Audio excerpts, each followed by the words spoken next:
If you thought pop-up headlights and built-in car phones were cool, wait until you see the weird car tech that came next.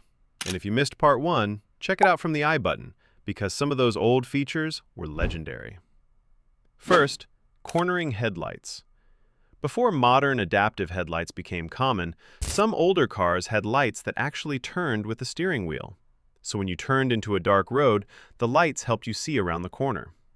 At the time, this felt like future technology. But the systems were expensive, mechanical, and not always reliable. So for a while, they disappeared. But the idea was so good, modern cars eventually brought it back in a smarter way. Next, 80s digital dashboards. These things look like they came straight out of a spaceship.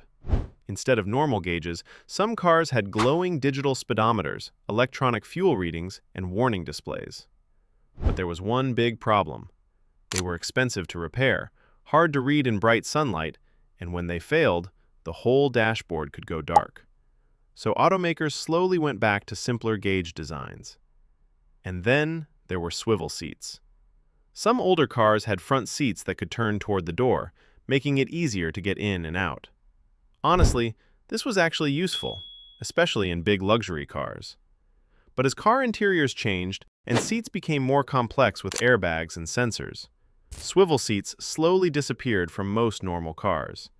So these forgotten features were not always bad ideas. Some were too expensive, some were unreliable. Now here's the question.